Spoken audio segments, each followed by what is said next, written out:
I call to order this public hearing of the Scottsdale Unified School District number 48. It is July 12th at 4 p.m. Vice President Dr. Hartwells, can you please lead us in the Pledge of Allegiance? To the flag of the United States of America and to the republic for which it stands, one nation under God, indivisible, with liberty and justice for all. Thank you, Vice President Dr. Hartwells. I'd like to start with a roll call from my far right. Jan Michael Greenberg. Patty Beckman. Libby Hartwells. And I'm Julie Sanowski. We do have a quorum this afternoon. This is a call for a public hearing.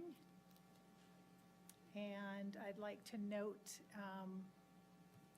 that our topics of discussion this evening, fiscal year 2022-2023 adopted budget, the truth in taxation hearing for adjacent ways. At this time, are there any public comments on those particular issues? Seeing or hearing no requests for any, I would like to ask Shannon to come and give her presentation. Great.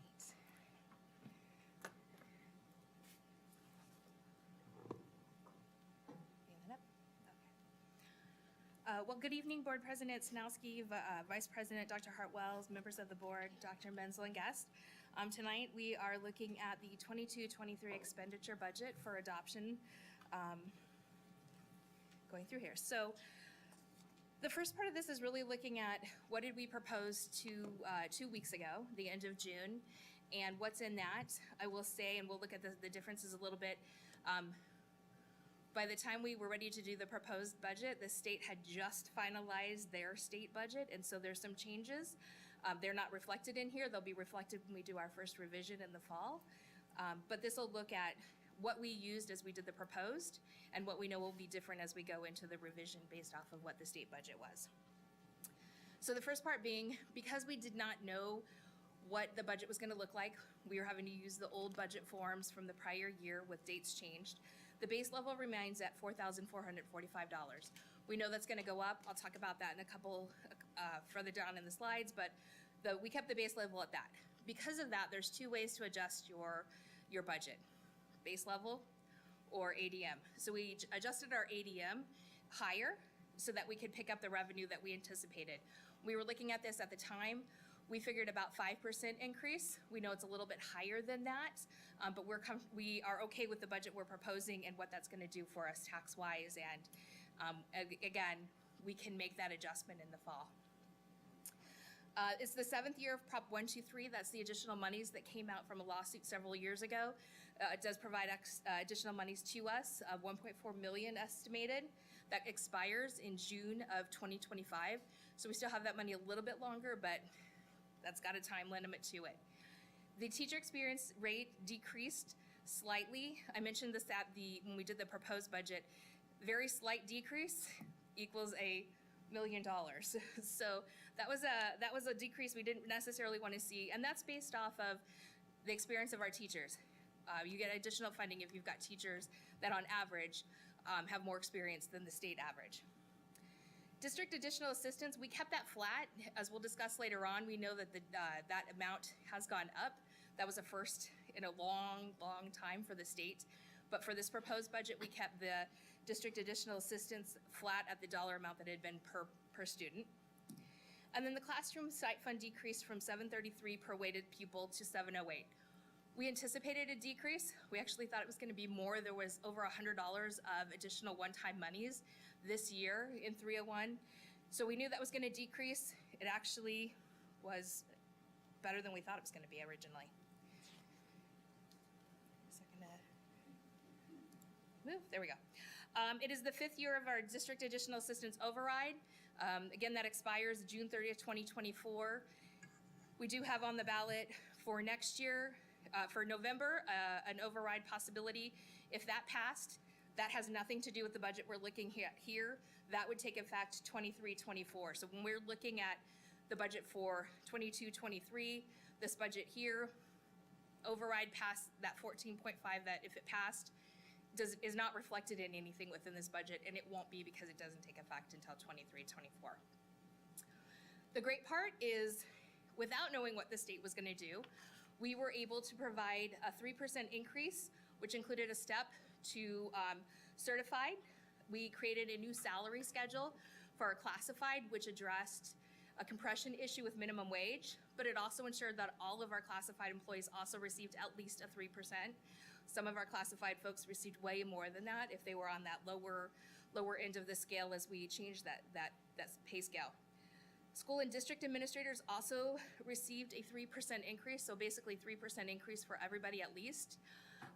We have additional money, so we're going to be able to do more than that for next year, but we've got to take that back to our meet and confer teams to talk about what we can do with the additional funds. And we'll look at that as well, what those additional funds we think will be, but we will be able to do more than this for our staff and make it retro, whatever is decided upon that we bring back to the board with those salary changes. We can make that retroactive. And then we're also able to do the COVID retention stipend for all employees again. We've done that last year. We were able to do that again this year, which is a great help to our staff. And then the last part of it is a really cool part is insurance has gone up. It's been going up. We know medical costs are going up. We saw it go up with our district quite a bit, but we did not pass that charge onto our staff. We knew that inflation is really tough right now. We knew that our everything is costing more money, and so we really felt it was important not to pass that on to our staff right now, and so we were able to absorb that through our self-insurance trust. So that's what the proposed budget looked like and where we're at with those items. Now that the state budget is out and we know what's happening, base level took a huge increase. The minimum they had to do was 2%. We thought they would do 5%. It was beyond that. It was closer to like 7%. So the base level went from $4,445 to, and I see an error in there. That's supposed to be a period, not a. Oh, I see. $4,445.53, up to $4,775.27. If only that was, if only that was what it was, which is an increase of $329.74 per weighted student count. Again, keep in mind, there's ADM, then there's weights that are applied to that.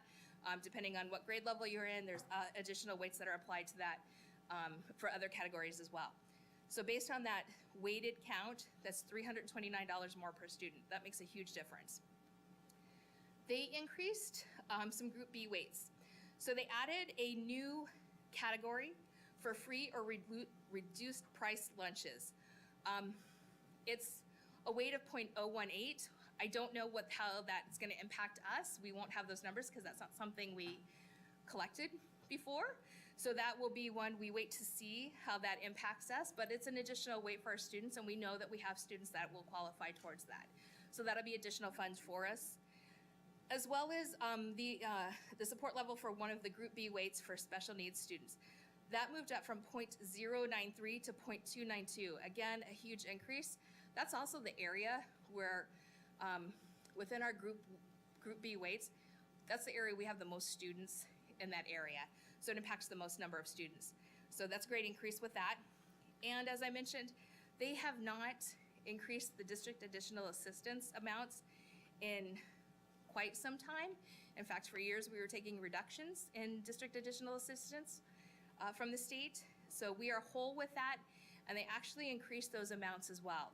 So we get a set dollar amount for pre-K or preschool with disabilities through 8th grade. That increased $51. Then we get another amount for high school for just high school students, and that increased $56, but we get additional money for high school textbooks. So that went up $7.97. So looking at what that does, this kind of looks at what we thought was going to happen in March when we knew it had to be a 2% increase. So in March, when we were developing our budget and working on what we could do with our employee groups, we thought we were going to be at $174 million.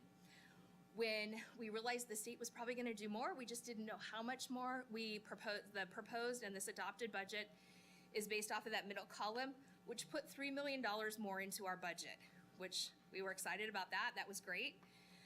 Now that we know what the state is going to do, of course, we don't know what the ADM will be like for next year. We won't know that till we get into next year. But if we go off the projected loss that we've had in the past, and then adding those new weights in there for SPED, then we anticipate that being 7.4 million more than what we thought in March, or 4.3 million more than what you're seeing tonight within our budget. Either way, we have more money than what we anticipated. And so the next part of that phase will be, right now it's sitting in unallocated. When we do our revision, and we know we know in the early fall what our ADM was looking a little bit more like. We will be working starting in August with the different employee groups. We've priced out a couple of different options, some things that we could look at to do.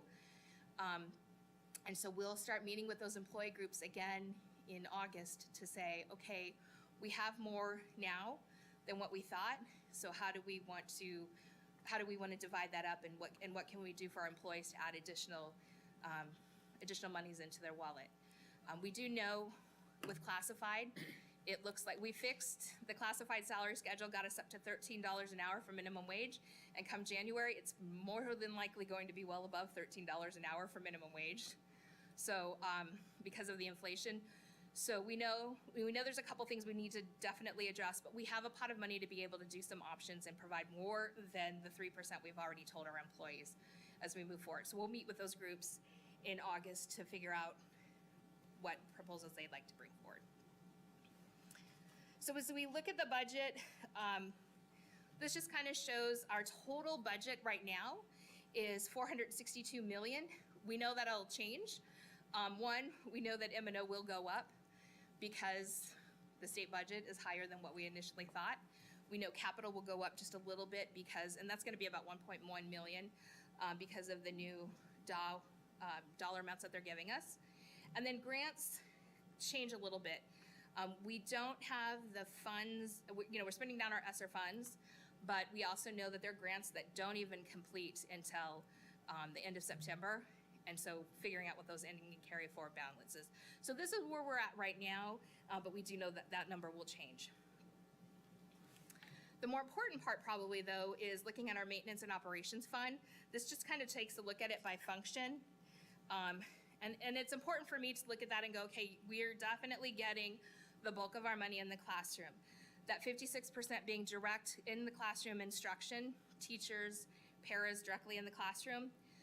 Students, when the state looks at the dollars in the classroom, they kind of lump. So you have the classroom number, but they also look at direct classroom or classroom support. So they'll include student support and instructional support.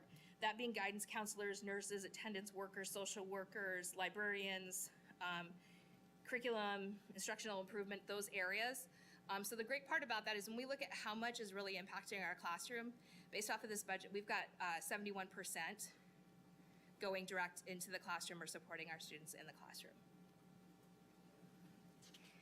And then this one just kind of looks at our capital budget. This is both the additional assistance that we receive from the state, as well as our 8.5 million override for district additional assistance that we currently have for this year that's still in effect.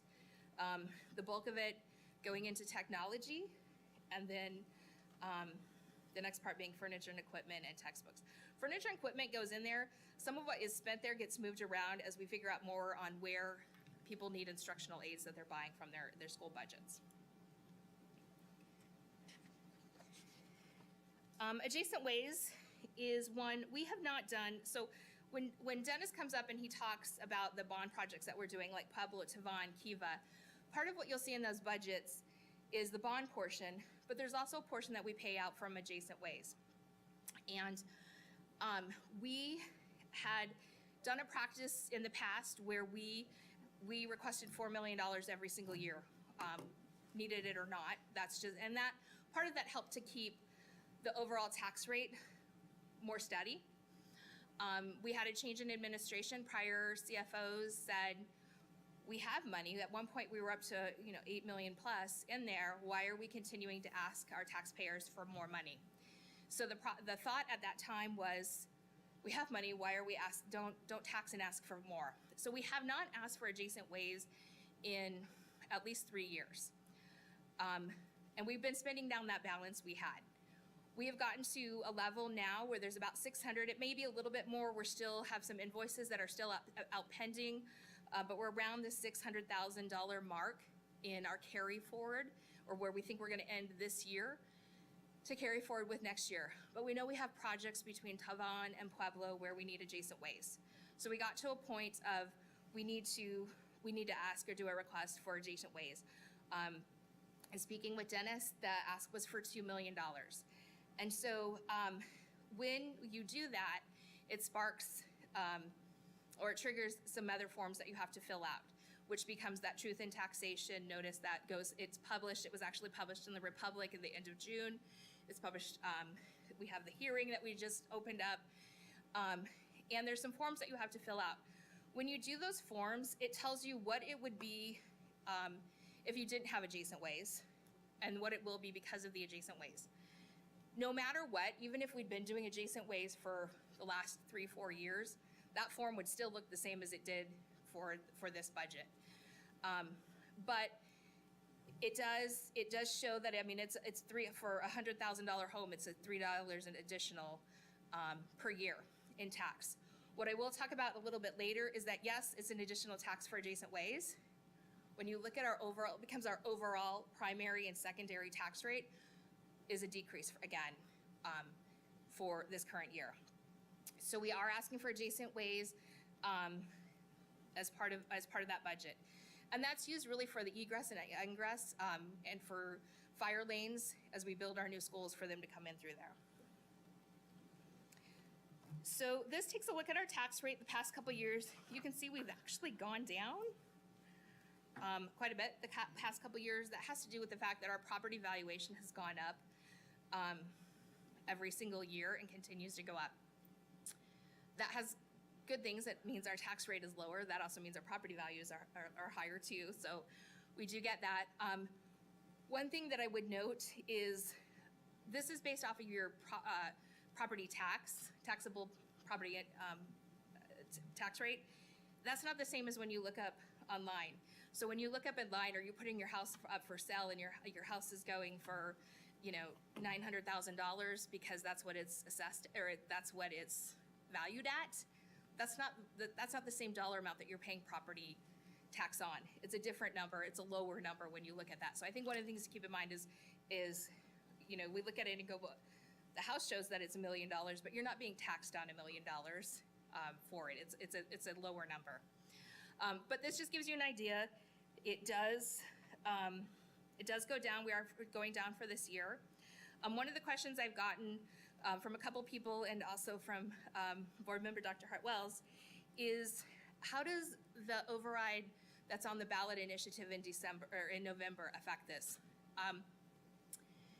That is a higher amount. So looking at what our property value is right now for this current year, we know that would go up from 0.1321 to 0.2253, or essentially $9.30 per $100,000 home.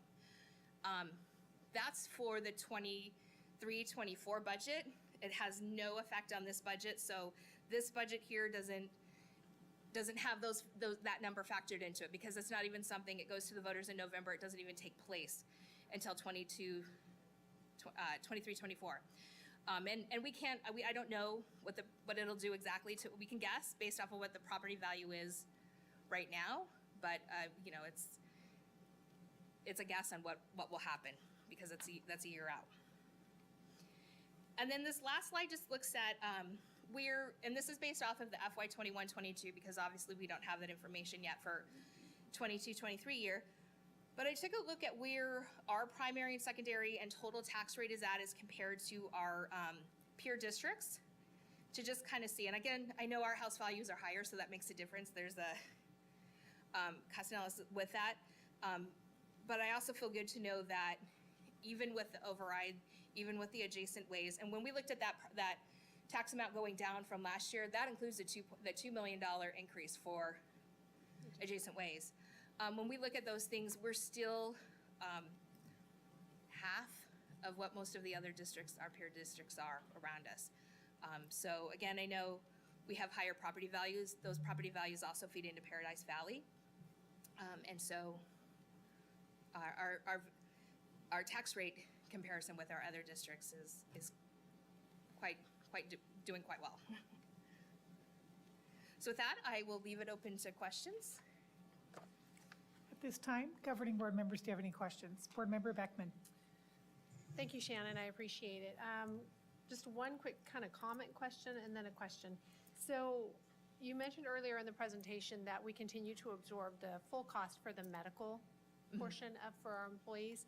At what point or how do you anticipate bringing to the board some sort of plan for us no longer absorbing that to where we can start to back away from that? Because as these costs increase, I can only imagine what it's going to do to our employees if they stopped paying at this level and then I think it's been like 5 years now?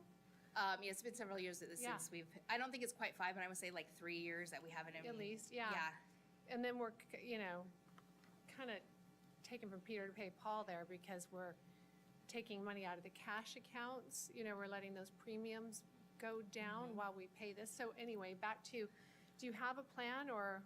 So we took a look at that on the, so with the self-insurance trust fund, we took a look at where do we want the min and max to be within those 3 accounts. So there's 3 accounts within there, one of them being the medical account. The medical account being the one that has the highest balance of over $30 million. And what we looked at is that we really wanted to get that down to about 15. So really cutting that in half. We've talked about different strategies. We're not funding it as much right now for this current year. There's a couple different ways we can look at it. We need to cut it basically by 15 million to get it down to what we think would be a good maximum number in there. But again, I also understand the whole idea of not wanting to sticker shock our families. But we also know on the flip side, we did a survey. We're doing a RFP for benefits, and we put a thought exchange out to all of our family or all of our staff and said, what's the most important thing to you right now with medical insurance? And the key thing that came back from all of our employees is we can't afford the medical. It's too, if you have a family or if you're more than just employee, they can't do it. They just can't afford it, or their entire paycheck goes to paying. And so when you're a classified person making $13 an hour, you literally can't afford it. So we're also trying to look at how do we honor that and also don't throw a sticker shock onto people when we do get to a point of needing to have a little bit more assistance from. I think we have several years that we could make that go, where we can, even it out, but also reduce that balance. So I appreciate that. Yeah. I mean, ultimately, I agree with you. I just think that, no surprises is the best strategy. Absolutely. We don't want to find ourselves in a position where we're like, guess what, next year, we're not paying for it any longer. Yeah. And the last thing really quick, you talked about with the budget being higher, or the money we're going to have to be higher than you had originally anticipated. You want to get with some of the employee groups to talk about compensation, et cetera. At the same time, can we have a parallel discussion about that money that is going directly into the classroom, that 71% breakout, and like maybe some thoughts parallel to that other discussion about where we need more money in the classroom and how it could be allocated potentially? Yeah, I mean, absolutely. The bulk of our, when we look at how our money, so within that M&O, when you look at how much of that M&O, we broke it out by function. I should have done a slide on this and I didn't. The bulk of our M&O money goes to salaries and benefits. That's over 80% of our budget. So when we look at how that goes, but we definitely, we've had people say, well, we need more security. We need more, there's other things that we need even in the classroom. So we're looking at more than just, do we need to add positions for the classroom? Do we need to add salaries to the classroom? Is it a combination? And so those will all be the conversations we're having with the employee groups is what's the best for our students and our families and our employees to be able to, one, do the best for our students, but also be able to attract and retain staff. Thank you. I know I personally would like to see a discussion about lowering the class sizes again. We all talk about that all the time. But Yeah. Thank you, Shannon. I appreciate it. Yep. Vice President Dr. Hartwells. Thank you, President Snowski. Thank you, Ms. Crozier, for your presentation and all the good data here. I particularly like the last slide, the property values. I do have a question about that, but first I'm going to back it up a little bit. On adjacent ways, I want to unpack for the listeners what's going on here. So we've got two components of a big pie that, and then we're making reference to what's on the ballot in November, which is 14 months ahead, before, a new budget has nothing to do with this budget, but it is linked. So if we could just take a step back and unpack this a little bit, I think it would be helpful.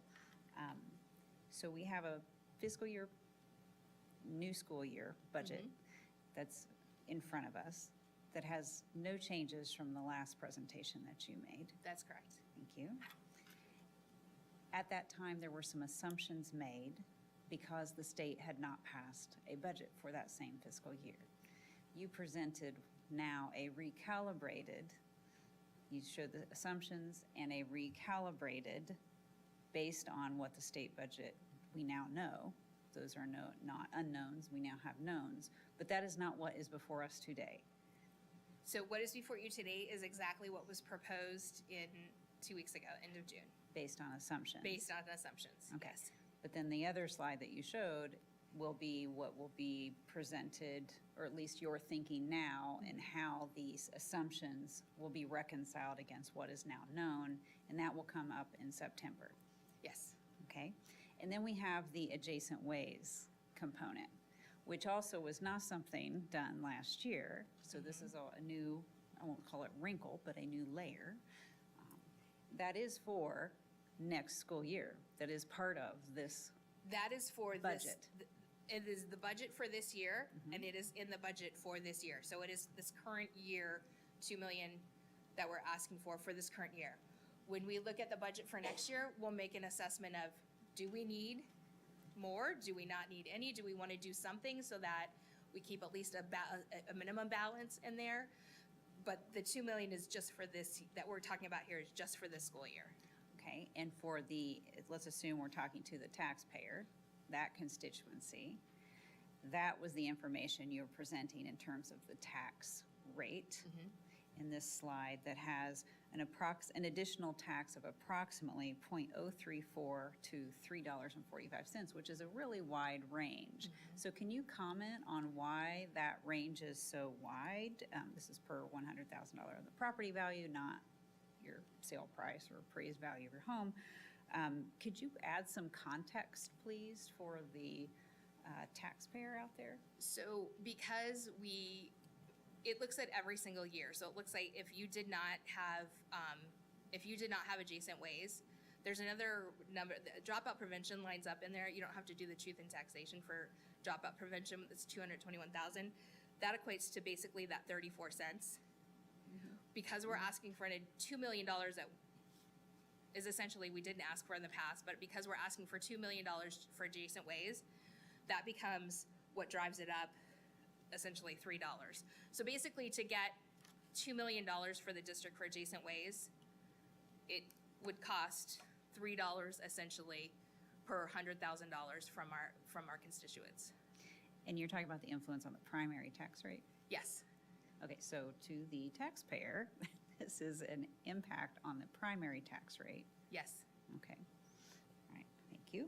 I think that's helpful. And then you had given some information in the past, and I think it's relevant to kind of tie it in here, and that is the tax impact on the average priced home in terms of kind of assessment ratio of 10%. So that's the difference there, right? Of around $500,000, okay? Yeah, so do you want me to, the calculation? That would be great. And Okay. then I would like you to end with a comparison of, based on what we know now and what we believe will be the estimate for, after, presuming this gets adopted this evening, what that impact would be to the taxpayer, based on what we know now, and we realize this is an estimate.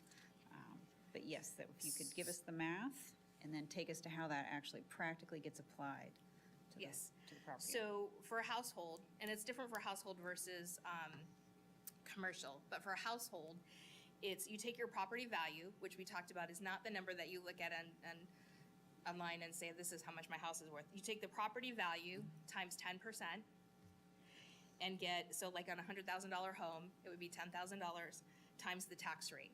The tax rate being 3.458, So essentially for a $100,000 home, that's $345.80 annually. So, Is- okay, So, so looking at what so that if approved, and this is an estimate, Maricopa County sets the rate. We estimate this is what it's gonna be.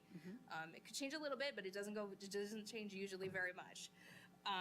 So based on that, our tax rate would be 3.458 for both primary and secondary, with adjacent ways included in it.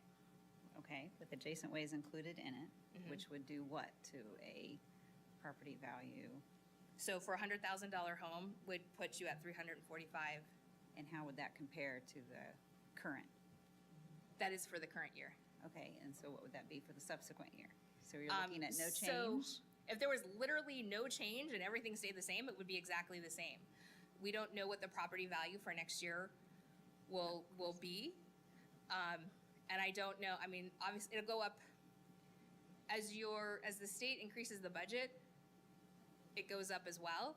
So what you need for your revenue control limit, where you're taxing for that goes up. The override impacts that. So we've Well- been going down because our property value has done so well, but I don't know how to estimate that for next year because I don't know what the budget will be for next year. Okay, but we have it in front of us. I know for this current year, That's what I mean. Oh, I'm talking about, well, for this current year, we estimate it to current be 3.458. I'm sorry, and so that would be 345 on a $100,000 home. compared to what the taxpayer paid from the last school year budget. Oh, for the last school year budget was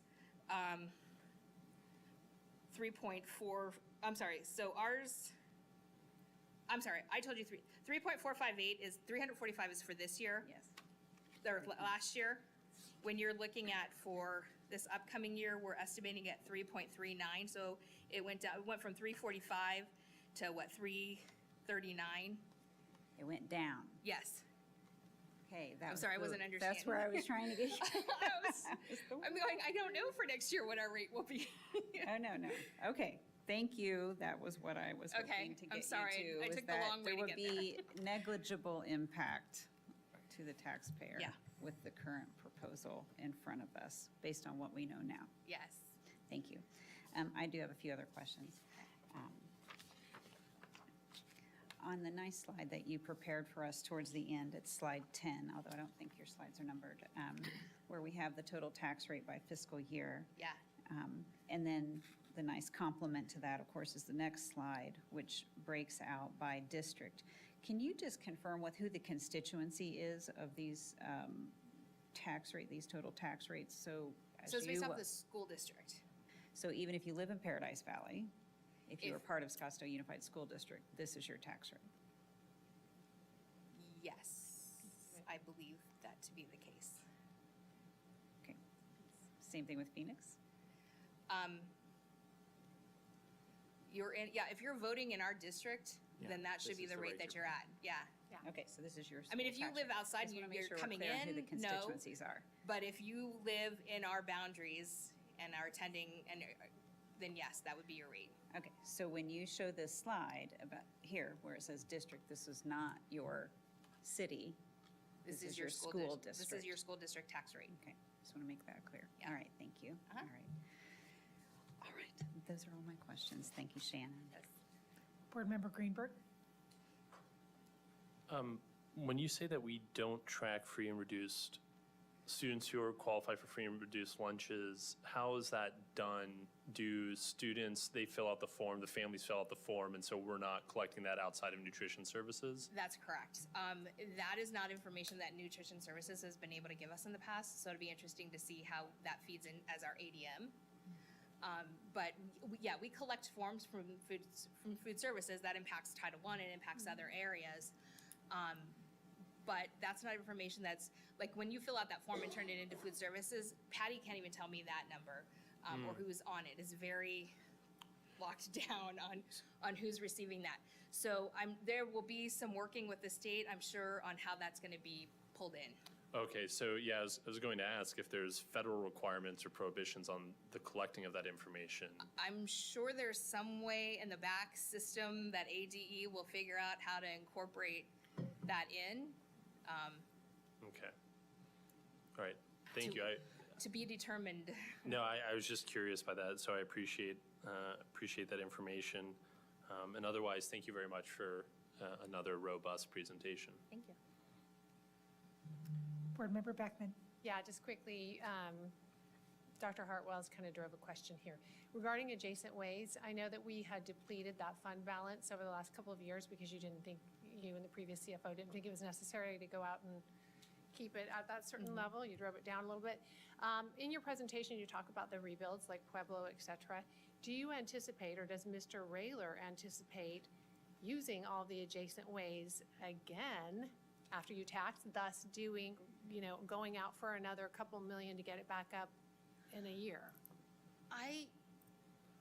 Because we're getting near the end of that bond and really we're to our last schools, I don't think we'll need the reserves that we had in the past. I mean, when we were building those balances up, that was right as we'd passed the bond and knew that we were going to be doing lots of, remodels and rebuilds.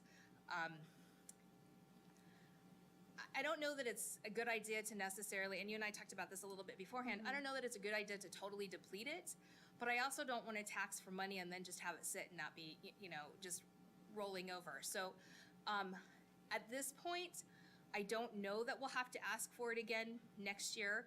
I think part of it just kind of depends on how this year goes as we complete those and finish up those remodels and rebuilds. We may need to have some, just because even though those are the schools we're doing the most work on, there's still other areas that adjacent ways can come into play with our schools that aren't being totally remodeled.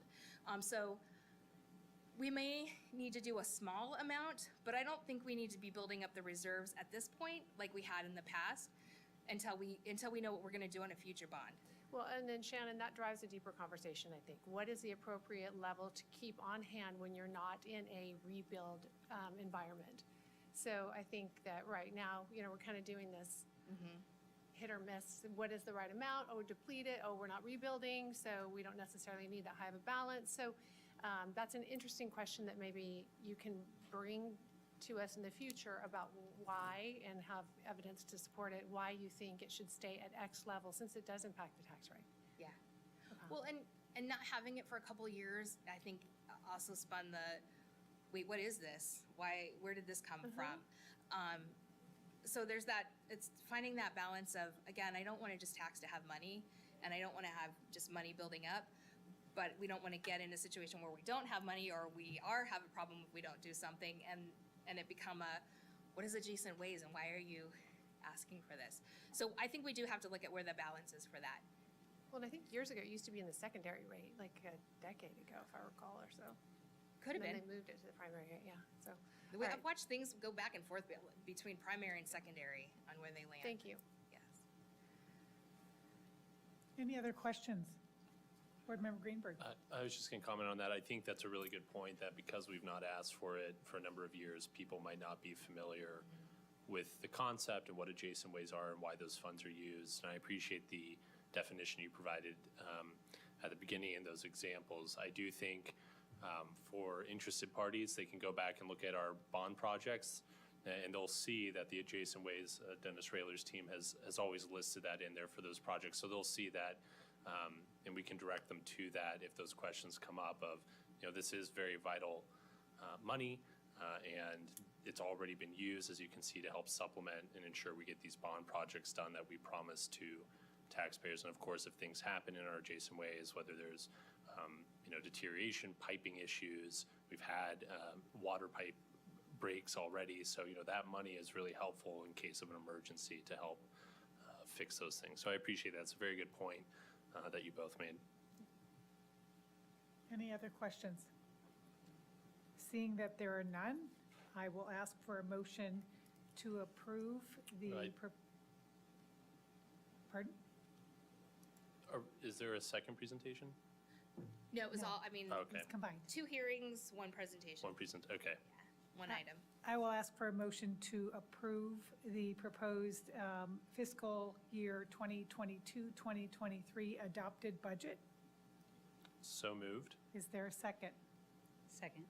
We will take a roll call vote for this board action. Board Member Greenberg, Aye. Board Member Beckman, Aye. Vice President Dr. Hartwells, Aye. and Sanowski is also an aye.